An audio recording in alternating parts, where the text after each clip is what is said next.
students, welcome back to 9th standard social science. In this video, we are going to continue history lesson 2 ancient civilization part 4. Before entering into today's video, shall we go for a short recall? In the previous class, we discussed about the Mesopotamian civilization. What we saw about the Mesopotamian civilization. Here Meso means in between and Potamus means rivers. That means land between rivers. There were two rivers. They are the Euphrates and Tigris. Features of Mesopotamian civilization. So what we saw in that video about geography, where this Mesopotamian civilization was located. 4 different kingdoms. Who are they? The Sumerians, the Akkadians, the Babylonians and the Assyrians. Society, state and administration, food and agriculture, trade and exchange, cities and town planning, religion, the Hammurabi's law code, writing system, that is cuneiform system, art and science. So, in the features பத்தி detailed போன classல நம்ம பார்த்தோம். Okay students, in today's video we are going to see about Chinese civilization. It was one of the ancient civilization.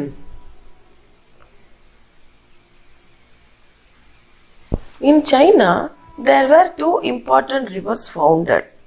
They were Huanghu, that means Yellow River, and Yangtze River. So in the map you can see 2 blue lines. One is Yellow River and one more is Yangtze River.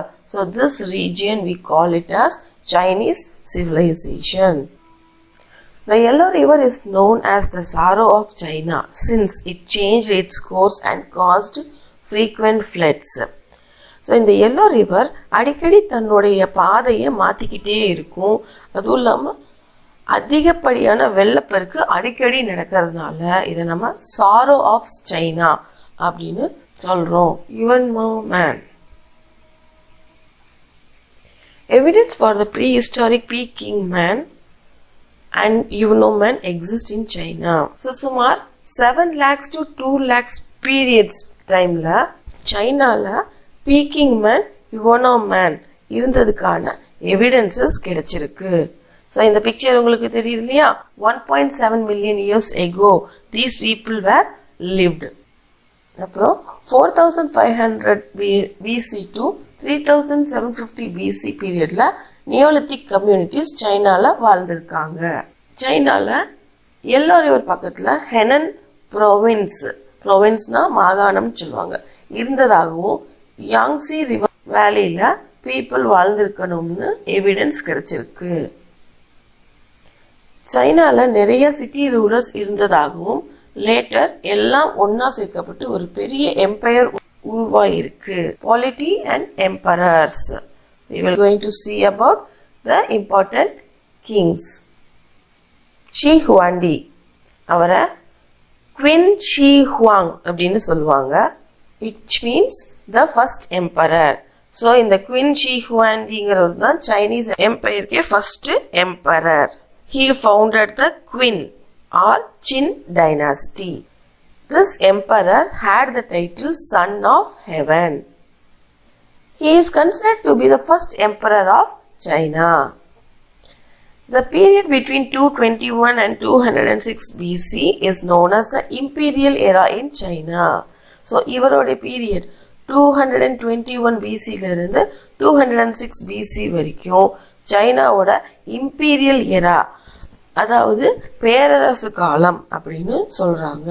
So சின்ன சின்ன நாடுகளாக சின்ன சின்ன ரூலர்ஸோட இருந்த ஒரு சைனாவை ஒரு பேரரசு, ஒரு பெரிய இம்பீரியல் எராவா உருவாக்குன பெருமை இந்த குவின் ஷி ஹுவாண்டி அப்படிங்கிற கிங்குக்கு சேரும்.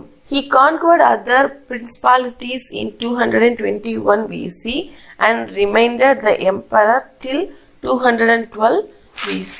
So இவர் பக்கத்துல இருக்கக்கூடிய சின்ன சின்ன பிளேசஸ் எல்லாமே சண்டை போட்டு அதை வெற்றி பெற்று தான் நாட்டோட சேர்த்துக்கிட்டாரு. 212 BC வரைக்கும் இந்த ஹோல் எம்பையரை இவர் ரூல் பண்ணியிருக்காரு. He defeated the feudal lords and established a strong empire. He is credited with unifying China. So அந்த பீரியட்ல ஹோல் சைனாவா இல்லாம சின்ன சின்ன ஃபியூடல் லார்ட்ஸோட கண்ட்ரோல்ல ஸ்மால் ரீஜனா இருந்த பகுதி எல்லாமே இவர் தோக்கடிச்சு ஒரு ஸ்ட்ராங் எம்பையரை உருவாக்குனாரு. ஸோ ஹோல் சைனாவை யுனைட்டடா மாத்தின பெருமை இவர் தான் சேரும். She who only destroyed the walled fortification of different states and constructed the Great Wall of China to protect the empire from the invading nomadic people.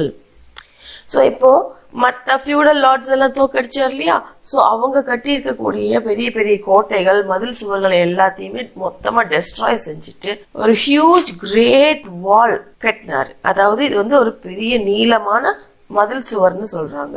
ஆனா இது கண்டினியூஸா இருக்காது, கட் பீசஸா இருக்கும். எதுக்கு அப்படின்னா அதை சுத்தி உள்ள மற்ற பிளேசஸ்ல இருந்து வரக்கூடிய நாமடிக் பீப்புள் இந்த சைனாவை தாக்காம இருக்கிறதுக்காக ஒரு ப்ரொடெக்டட் வாலா இந்த கிரேட் வால் கட்டப்பட்டது. So the Great Wall of China is one of the world wonder. He also built roads to integrated the empire. So in the whole empire connect பண்றதுக்காக so many road build பண்ணிருக்காங்க. The Han Empire, the next empire, the period 206 to 220 AD. So see the year 206 to 220 AD. It's not BC. So this is after the birth of Jesus. So it is the period of a written history was available. During this period, a written history of this empire was made available in China. The greatest of Han emperors, Hu Ti, it means Han Hu the Great, his period 141 to 87 BC, expanded the empire and built many public amenities including irrigation tanks. இந்த காலகட்டத்திலேயே இந்த empire பத்தி எழுத்துப்பூர்வமா சைனாவோட history எழுதப்பட்டிருந்தது. So இந்த ஹன் எம்பையரோட முக்கியமான king யாரு? ஊட்டி. அவரோட எம்பையரை வந்து விரிவுபடுத்தி அவரோட எம்பையருக்கு பல பப்ளிக் அம்யூனிட்டிஸ் அதாவது பொது வசதிகளை செஞ்சு கொடுத்தாரு. அதுல irrigation டேங்க்ஸும் கட்டப்பட்டுச்சு. He sent Zhang Quan, an emissary to the west in 138 BC and thereby paved the way for the opening of the Silk Route in 130 BC to encourage trade activities. So, for encouraging trade activities to other countries, he sent Zhang Quan. So Zhang Quan யாரு? இவருடைய ஒரு ambassador, அதாவது தூதுவர்னு சொல்லுவாங்க. So he sent to western countries. So இதனால என்ன ஆச்சு?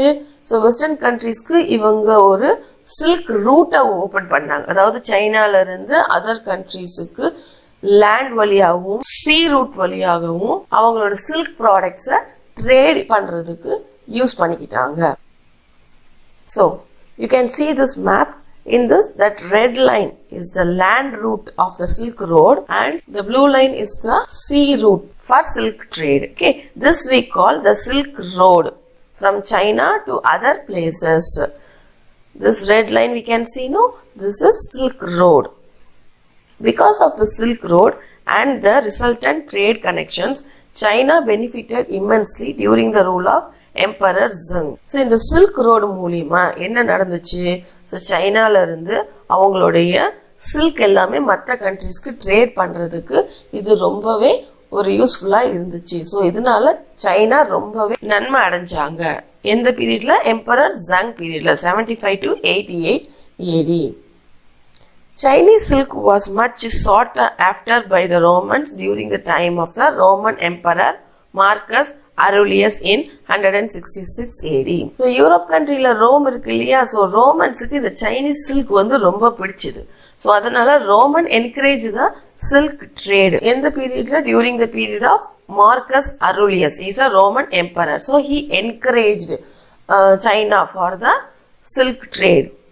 Some of the Chinese silk might have reached Rome through the ports of Tamilagam. சில நேரங்கள்ல டைரக்டா இந்த ரூட்ஸை யூஸ் பண்ணாலும் ஏதாவது ஒரு தடைகள் ஏற்பட்டா இந்த சைனீஸ் சில்க் ரோம் அடையிறதுக்கு நம்மளோட தமிழகம், அதாவது தமிழ்நாட்டோட இம்பார்ட்டன்ட் போர்ட்ஸ் அவங்க வந்துதான் போக வேண்டி இருந்தது. ஸோ இந்த சி ரூட் கொடுத்துருக்காங்க இல்லையா, சைனால இருந்து வர்றது. ஸோ அவங்க நம்ம தமிழ்நாட்டோட போர்ட் வழியா அரேபியா வழியா யூரோப்புக்கு போயிருக்காங்க. ஸோ நம்ம நாட்டோட போர்ட்ஸ் அவங்க யூஸ் பண்ணியிருக்காங்க. Next, the Terracotta Army. The Terracotta Army refers to the large collection of terracotta warriors images found in China. Terracotta அப்படின்னா சுடு களிமண் அப்படின்னு சொல்லுவாங்க. சுடு மண்ணால செய்யப்பட்ட ஒரு collection of army people images இந்த சைனால கண்டுபிடிக்கப்பட்டிருக்கு. They depict the army of the king Qin Shi Huang, the first emperor of China. So king Qin Shi Huang பத்தி பார்த்தோம் இல்லையா. ஸோ அவருடைய ஆர்மிய இந்த மண் பொம்மைகள் பிரதிபலிக்கிறதா சொல்றாங்க. They were buried with the king in 210 to 209 BC. So இந்த king இறந்ததுக்கு அப்புறம் அவரோட சேர்த்து இத்தனை இந்த பெரிய large collection of terracotta images, இந்த ஆர்மி பொம்மைகள் இருக்குல்ல, மொத்தத்தையும் அவரோட சேர்த்து மண்ணுல புதைச்சிருக்காங்க.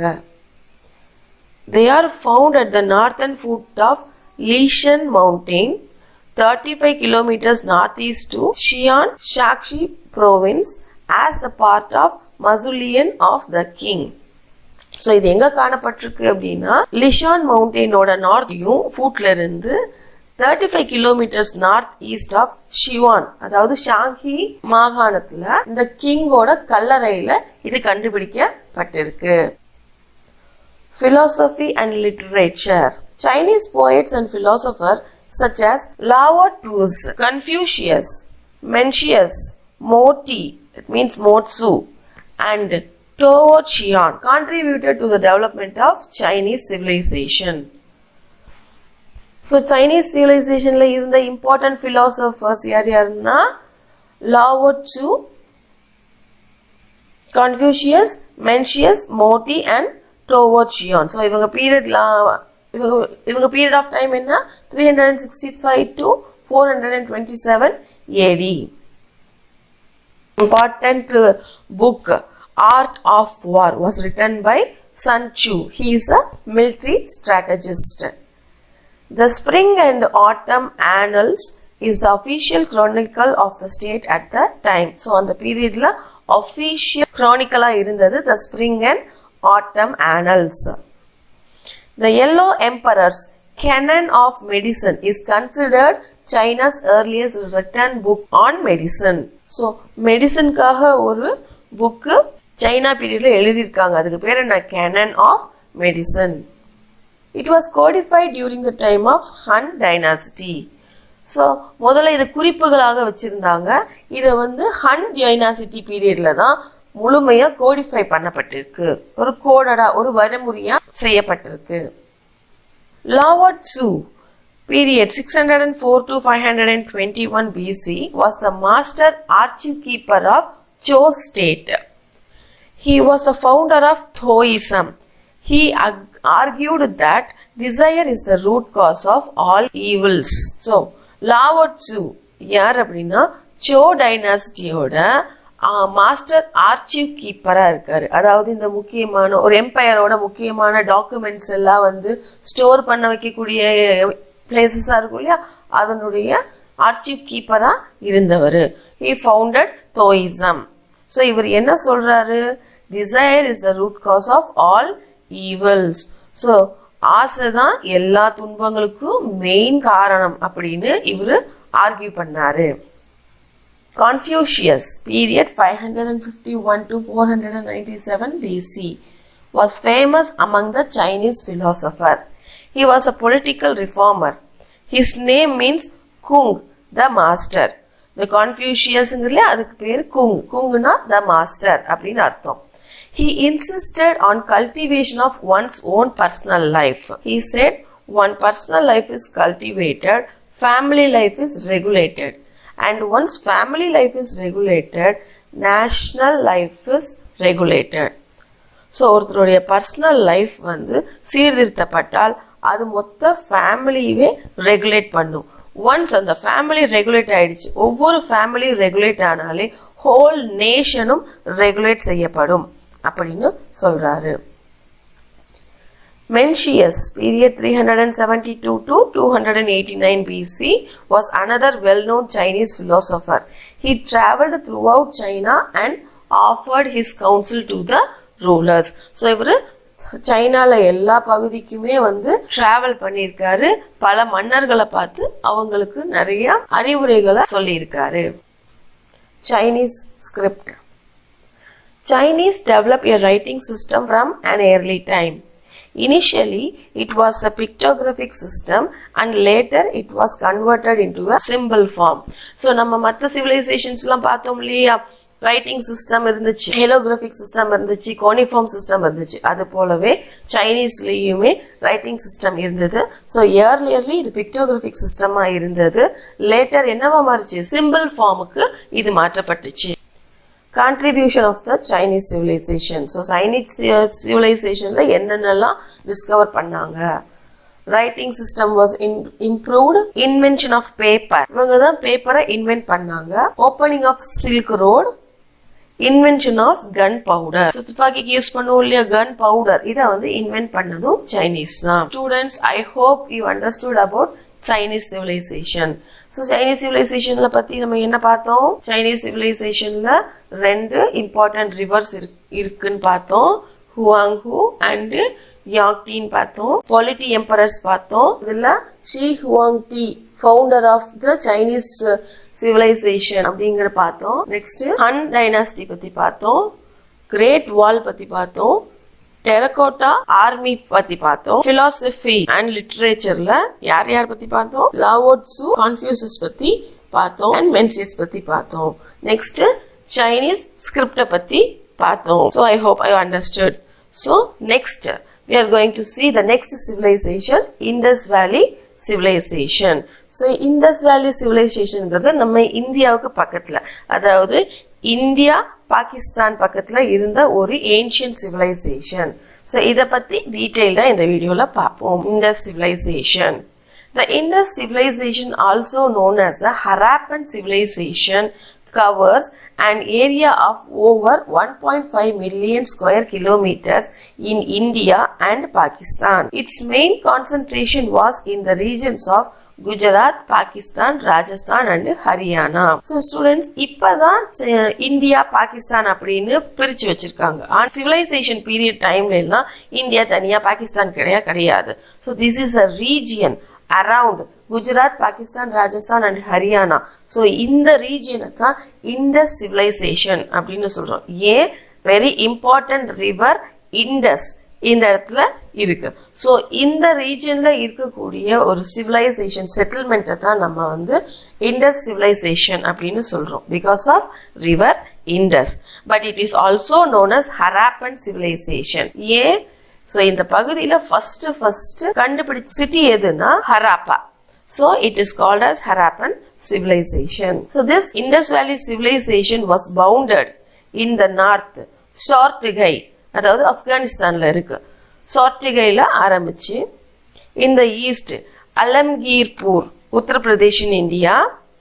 In the south, Daimabad, it is in Maharashtra.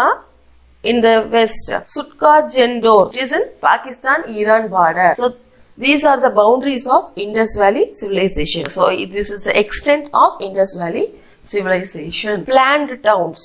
அந்த பீரியட்லே டவுன் பிளானிங் அப்படிங்கிறது ரொம்பவே டெவலப்டா இருந்துச்சு.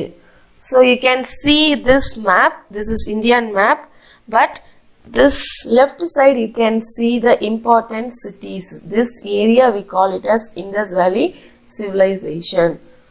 So let me see the important cities of Indus civilization. Harappa, Mohenjo-daro, Dholavira, Kalibangan, Lothal, Banawali, Rajagahi, Surkotada are the major cities of Indus civilization. So you can see Harappa is present in Pakistan, Mohenjo-daro is in Pakistan. The other rest places were in India. So this region we call it as Indus Valley civilization. Fortification, well-planned streets and lanes and drainages can be observed in the Harappan towns. So in the Harappan towns la well-planned streets சந்துகளும் தெரு சந்துன்னு சொல்லுவாங்கல்ல இதுகளும் இந்த drainage இந்த கழிவு நீர் எல்லாமே வெளியேற்றதுக்கான proper drainage சிஸ்டமும் அமைச்சிருக்காங்க. The Harappan used baked and unbaked bricks and stones for construction. So right சைடில் இருக்க பிக்சர்ஸை பார்த்தாலே உங்களுக்கு தெரியும். All the houses and the important places were built by baked and unbaked bricks and stones were used for building these houses. A civic authority perhaps controlled the planning of the town. So இந்த டவுனை ப்ராப்பரா plan பண்றதுக்காக ஒரு local government இருந்திருக்கலாம் அப்படின்னு சொல்றாங்க. A few of the houses had more than one floor. So சில வீடுகள்ல மாடிகளும் இருந்ததாக சொல்லப்படுது. The tank called the Great Bath at Mohenjo-daro was an important structure, well paved with several adjacent rooms. Some unearthed structures have been identified as the granary. So right sideல பாருங்க the Great Bath அப்படின்னு இருக்கு இல்லையா. So இது வந்து ஒரு பெரிய swimming pool. இதை வந்து ஒரு டேங்க்னு சொல்றாங்க, ஸ்விம்மிங் பூல். ஸோ இதுக்கு பேர் த கிரேட் பாத். இது எங்க இருக்கு? மொஹெஞ்சோதாரோல இருக்கு. It is a very important structure. ஏன்னா இதுல வந்து வெறும் பூல் மட்டும் கிடையாது. ஸோ இதுக்குள்ள ப்ராப்பரா வாட்டரை வந்து யூஸ் பண்றதுக்காகவும் ப்ராப்பரா அதை வந்து ட்ரெயின் பண்றதுக்கும் ஸ்ட்ரக்சர்ஸ் உண்டு. இது சுத்திலையுமே அட்ஜஸ்டன்ட் ரூம்ஸ், அதாவது ட்ரெஸ் சேஞ்ச் பண்றதுக்கோ இல்லை வேற என்ன பர்பஸ்க்கோ ப்ராப்பரான அட்ஜஸ்டன்ட் ரூம்ஸ் கட்டியிருக்காங்க. அது போக பூமிக்கடியில நிறைய கிரானரிஸ் இருக்கிறதையும் கண்டுபிடிச்சிருக்காங்க. கிரானரின்னா இந்த தானியங்கள்லாம் சேர்த்து வைப்போம் இல்லையா, தானிய கிடங்குன்னு சொல்லுவோம் இல்லையா. ஸோ அதையும் கண்டுபிடிச்சிருக்காங்க. ஸோ இதுல இருந்து என்ன தெரியுது? வெல் பிளான்டு டவுன் பிளானிங்கை பத்தி நம்ம தெரிஞ்சுக்கிறோம். State and political organization. The nature of the state or political organization of the Harappan must had a political organization at the level of early form of the state. A male image from Mohenjo-daro has been identified as priest king, but we don't know about the accuracy of this interpretation. So civilization periodல ஒரு political organization இருந்திருக்கலாம் அப்படின்னு நம்பப்படுது. அதுக்கு மொஹெஞ்சோதாரோல ஒரு priest king அப்படிங்கிற ஒரு சிலை கிடைச்சிருக்கு. So இது மூலியமா ஒரு ப்ராப்பர் பொலிட்டிக்கல் கவர்மெண்ட் ஃபார்ம் பண்ணப்பட்டு இருந்திருக்கு அப்படிங்கறத வந்து சொல்லப்படுது. ஆனா அதை பத்தின அக்யூரேட்டா எந்த ஒரு இன்டர்பிரிட்டேஷனும் கிடைக்கல. அதனுடைய அக்யூரசி நமக்கு தெரியல. The Indus civilization is also known as the Harappan civilization since Harappa was the first site to be discovered. So Harappa தான் first டிஸ்கவர் பண்ணப்பட்ட சைட். அதனால இதை நம்ம Harappan civilization சொல்றோம். This civilization is known as Harappan civilization rather than Indus Valley civilization since it extended beyond the Indus River Valley. So இது எங்க இருக்கு? Indus River Valley இருக்கிறதுனால இதை Indus Valley civilization சொல்றோம். ஸோ இந்த பொலிட்டிக்கல் ஸ்ட்ரக்சரை பத்தி நமக்கு ஏன் தெரியல அப்படின்னா, இப்போ நம்ம ரைட்டிங் சிஸ்டம் பார்த்தோம் இல்லையா, மற்ற கண்ட்ரீஸ்ல இருக்கக்கூடிய ரைட்டிங் சிஸ்டம்ஸ் போல இண்டஸ் வேலி சிவிலைசேஷன்ல இருக்கக்கூடிய ரைட்டிங் சிஸ்டம்ஸ் வந்து அவ்வளவா விரிவா வெளியிடப்படலை. அதனால நமக்கு இதை பத்தின எந்த ஒரு எவிடன்சஸும் நமக்கு கிடைக்கல. So to be continued. So the other features of Indus Valley civilization we will discuss in the next video. So students, I hope you understood about today's Chinese civilization and Indus Valley civilization. So shall we go for a quick summary? Yes. What we saw in this whole video, we saw about the Chinese civilization, where it was located, polity and emperors, who the Qin dynasty and Han dynasty. The Qin dynasty was ruled by Shi Huangdi. He is the founder of Qin dynasty. So he built the huge Great Wall for protect China from the invasion of nomadic people. The Terracotta Army, philosophy and literature, Chinese script, and the next civilization, the Indus civilization. So its location, important cities பத்தி பார்த்தோம், planned towns. Townsல எப்படி கட்டியிருக்காங்க? It was built by the baked and unbaked bricks ஆல கட்டியிருக்காங்க. Well planned cities, streets, lanes எல்லாம் கட்டப்பட்டிருக்கு. சில வீடுகள்ல மாடியும் கட்டப்பட்டிருக்குங்கிறத பத்தி பார்த்தோம். ஸோ இதுல இம்பார்ட்டன்ட் ஸ்ட்ரக்சர் என்ன? The great bath. So great பாத்ங்கிறது வந்து ஒரு ஸ்விம்மிங் பூல், பட் அதுக்கு அட்ஜசன்ட் ரூம்ஸ் கட்டப்பட்டிருக்கு. அது ப்ராப்பர் ட்ரைனேஜ் சிஸ்டம் அதுல அமைக்கப்பட்டிருக்கு. நெக்ஸ்ட் கிரானரிஸும் அது பக்கத்துல கண்டெடுக்கப்பட்டிருக்கு அப்படிங்கறத இந்த வீடியோல பார்த்திருக்கோம். I hope you all understood. Okay, we will continue the other features in next video. Today's assignment: to what extent in the Chinese influence reflected in the fields of philosophy and literature? So find the answer about the philosophy and literature. Learn well. Thank you, students.